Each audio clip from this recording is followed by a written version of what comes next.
O sea, la asistencia sigue siendo dispersa, o sea, se sigue manejando un modelo en el cual la atención va a depender de una serie de factores. Por ejemplo, hay una diferencia increíble entre el gasto per cápita que se tiene dentro de la Seguridad Social y lo que se tiene dentro del Ministerio de Salud Pública.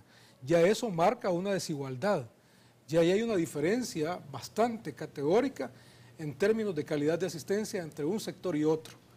Entonces, hacia ahí creo que tampoco se ha enfilado adecuadamente.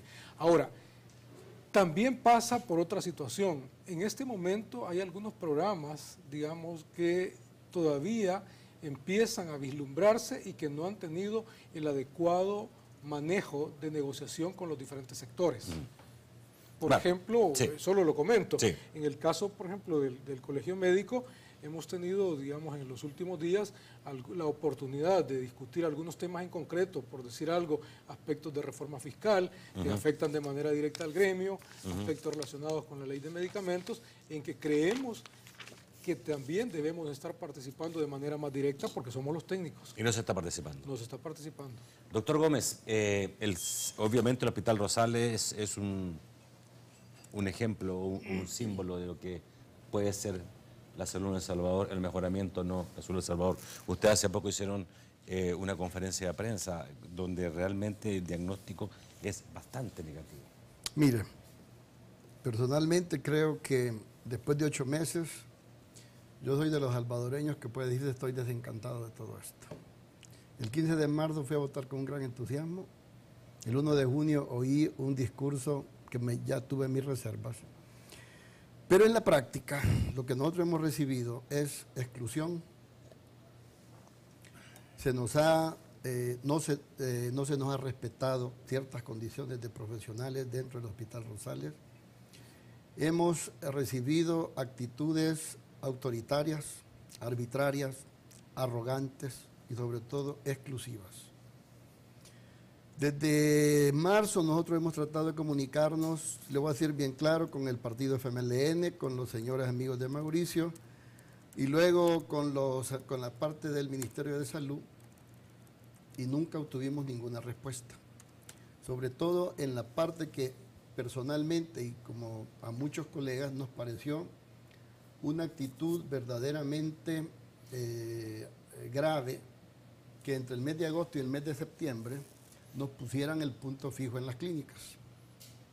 ¿Qué es el punto fijo? Vamos a ver, el punto fijo es la experiencia que yo tengo, porque a mí me la aplicaron en la época del presidente Calderón Sol y del presidente Flores.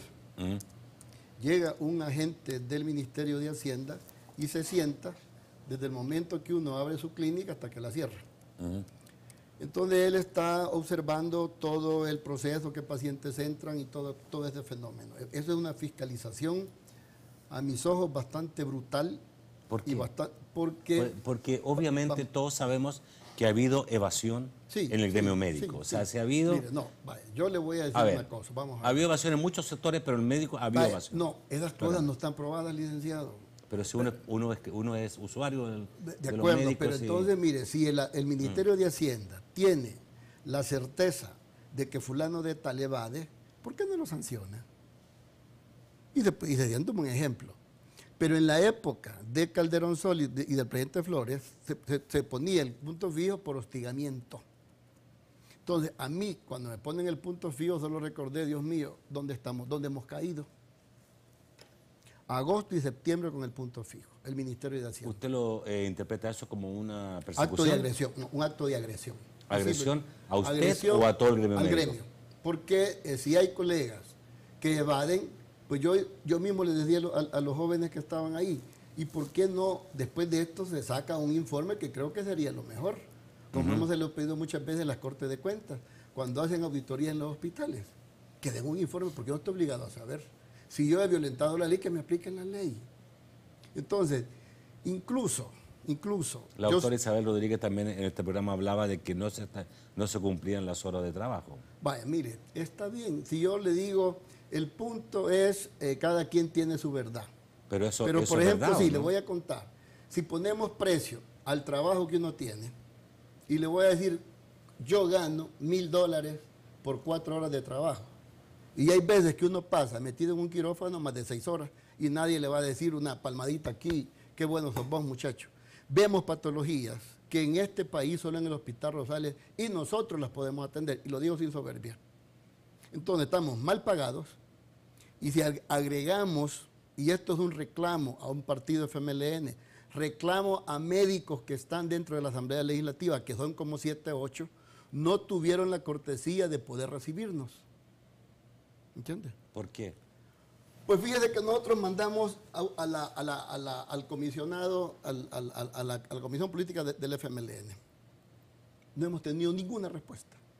Todos los fenómenos que nosotros hemos ¿Usted ha sido cercano antes al FMLN? ¿Ha tenido Mire, relación vamos a ver, siempre se consideró que era el partido amistoso con nosotros. más afín a los sindicatos? Vamos a ver, más afín a los intereses que nosotros peleábamos, que eran donde el FMLN fue más afín a nosotros, fue cuando peleamos en contra de la privatización de los servicios de salud. Incluso muchos de ellos desfilaban.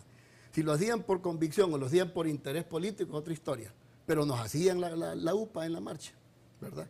Entonces, lo que yo le quiero decir también es esto. Cuando nosotros vemos que se dan estas actuaciones que para mí son arbitrarias y arrogantes, por ejemplo, la destrucción de las unidades de enseñanza es un ejemplo claro. Destrucción de las unidades de De enseñanza. unidades de enseñanza. ¿Por qué? Porque, igual que vamos a hablar después del sistema de salud, primero hay que arreglar la ley. En base a la ley yo puedo actuar, modifico la ley y hago las reformas que yo considero necesarias. En el caso de las unidades de enseñanza, destruyeron las unidades de enseñanza de una manera autoritaria y después, más de un mes después, tiraron el problema ya legal con una norma en el diario oficial. Esa fue una. Han destituido a colegas dentro del hospital sin decirles la razón. Porque si yo me dicen mañana, mira, Alcide Gómez, vos te vas destituido porque estuviste en la entrevista del señor Castillo, entonces explíquenme por qué. Al encargado de medicamentos del hospital le dieron, vos ya no vas a estar ahí. Y él le mandó a decir al director, mira, director, yo aquí tengo que yo gané esta cosa por concurso. A la jefe de patología la destituyeron sin decirle qué y la mandan ya en una posición inferior al hospital de maternidad. Pero, cosa curiosa, nosotros hemos hablado de las plazas por complacencia. Las plazas por complacencia se decía que en los últimos 2 años fueron de más de 62 plazas. Todas esas plazas ahí están todavía. Entonces no se ha tocado a las personas que se deberían haber tocado para efectivamente cambiar la actitud, la psicología y la visión de las personas que tienen el problema de salud.